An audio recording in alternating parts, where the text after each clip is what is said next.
We're going to spend the next few minutes talking about perhaps one of the most standard levers used by policymakers all over the world: disclosure. Disclosure simply refers to the idea that if you make information accessible to people, it betters people's ability to make decision because you have told them all there is to know about that particular decision-making task. Think about a simple example. Next time you go to the pharmacy to buy medication and you open the packet, you're going to see a large sheet of paper in there. That paper is going to tell you all of the things that could go wrong, all of the side effects, and perhaps every possible drug interaction. That's a disclosure.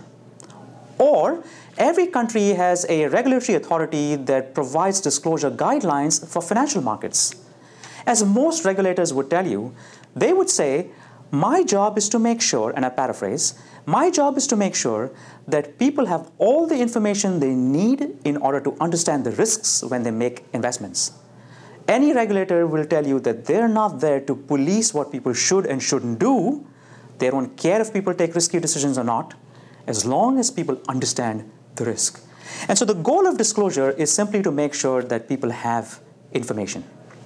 Now, there are many different kinds of disclosure. And so, for example, there's mandated disclosure. Every government, every regulatory authority will require firms to disclose certain data when they launch products and services and financial instruments. There are disclosures about conflicts of interest. You could go to a doctor might prescribe a medication, and they might say, by the way, I got this as a free sample from a pharmaceutical company.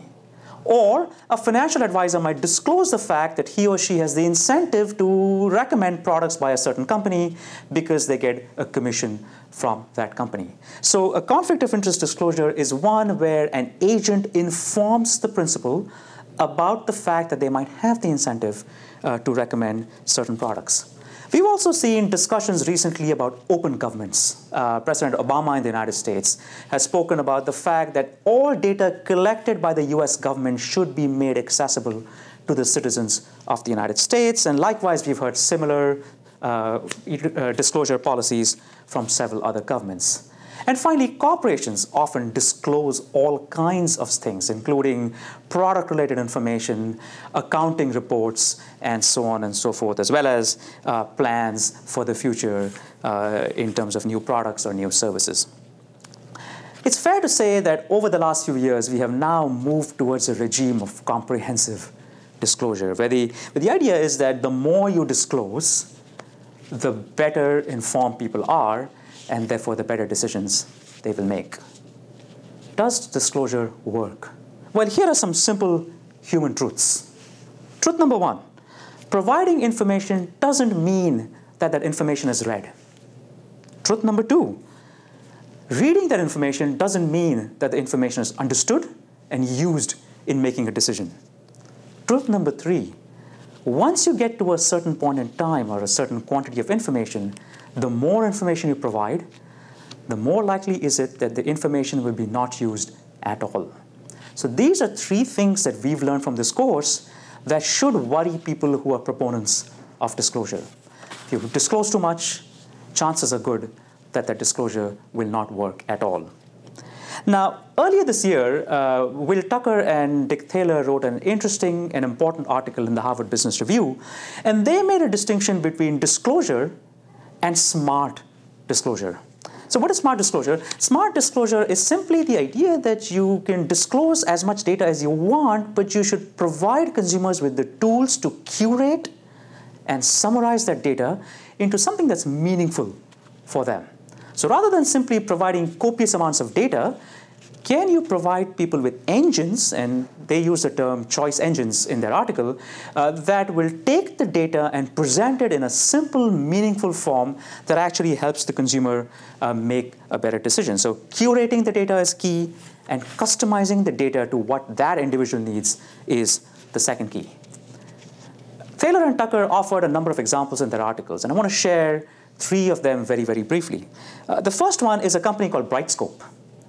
What Brightscope does is it basically collects information from a very large number of 401k plans. These are retirement plans in the United States, about 45,000 of them.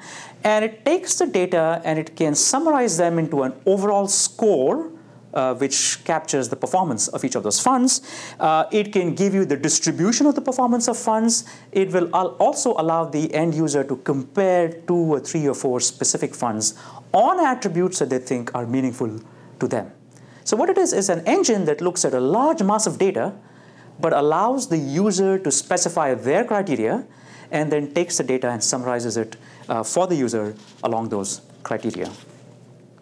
A second example was the example you see on the top here, First Fuel. This is a company that actually collects data from a large number of utility organizations, utility companies, electricity companies, water companies in the United States.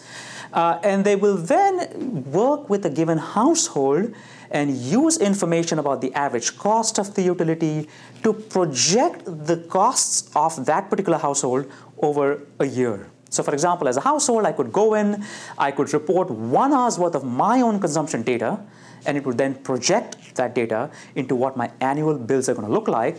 It could then make recommendations as to what I could cut down on to make my energy consumption more efficient. Tesco is a retailer in the United Kingdom, and they just recently announced that they would make shopping histories of a given individual available to that individual. So if you want to simply go back and look at your shopping history over the past 3 or 4 years to see how much cheese you've consumed or how much yogurt you've bought, you will now be allowed to do that under Tesco's pilot program. These are all examples of initiatives where disclosure is simply not providing people with humongous amounts of data, but allowing that person to specify what data they want and to curate and then simplify that data for them. Let's turn our attention onto a second kind of disclosure for a moment, and that's the disclosure of conflicts of interest. And I want to talk about a very simple example of a study that was done by Sunita Shah and her colleagues in a recent paper. Let's imagine I give you the choice between playing one of 2 games. You can either choose the blue dice that you see on the screen or the red dice. And I give you a schedule which tells you what the prizes are. You're going to roll the dice, and after you roll it, 1 of 6 numbers is going to show up. For every number that shows up, I'm going to give you a list of prizes that you could win. And imagine for now, for a moment, that the blue dice dominates the red dice. Makes perfect sense for you to choose the blue dice because overall, the quality of prizes and the value of the prizes is higher in the blue as opposed to the red. Here's the catch. You're going to get advice from an advisor as to which dice to roll. And I'm going to set it up so that the advisor gets cash if, in fact, they recommend the bad dice, the red dice. So here's a simple situation.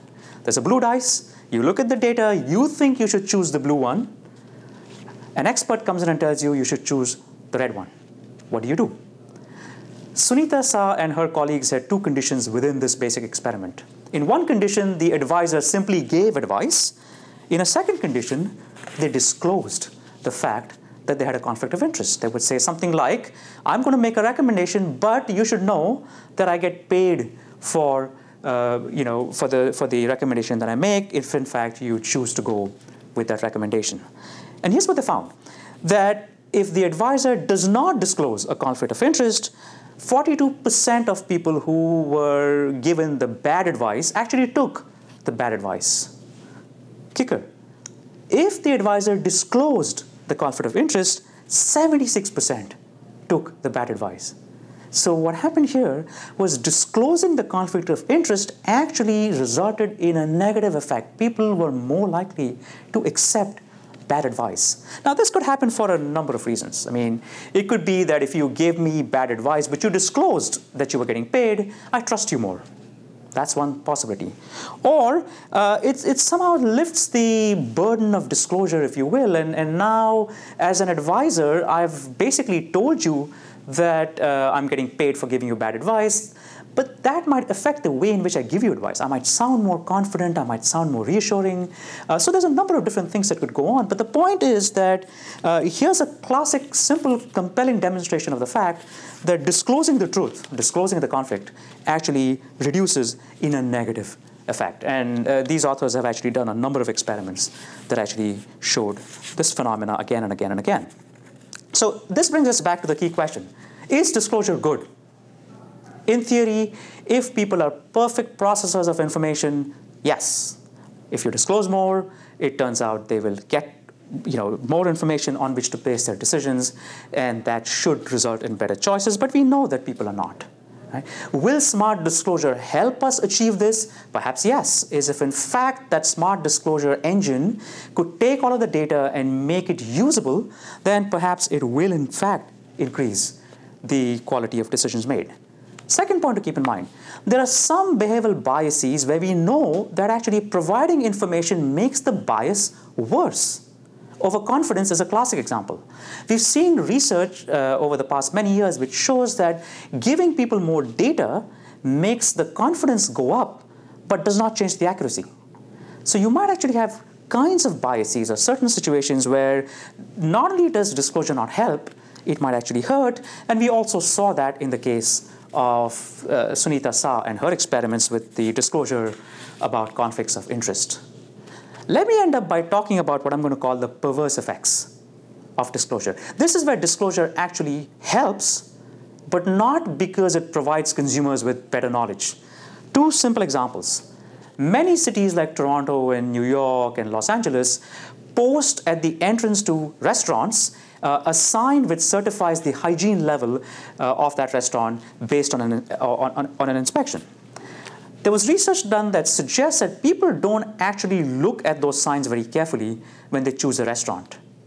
But knowing that this information is going to be made public results in an increase in the level of hygiene of the restaurant itself. So the restaurant manager knows that people are going to see it, and so they improve efforts at making the product quality higher. So it's not that consumers are using the information, but the burden of disclosure makes it more likely that the service provider will actually increase the quality. Last example is similar in nature. In 2000 or 2001, the United States government introduced a legislation called TREAD, in which automobile manufacturers had to report a rollover safety rating for their vehicles. This is the likelihood that a vehicle is going to topple and roll over, in particular, an important piece of data for vehicles that have a high wheelbase. Now, it turns out that a lot of consumers did not understand what this rollover index even meant. However, research shows that ever since the rollover index was mandated and legislated, vehicles have become more safer. And that's, again, a similar effect where the manufacturer knows that the data is going to be made public, and therefore they try and make sure that the quality of the product goes up. And so disclosure can certainly help in many indirect ways like this.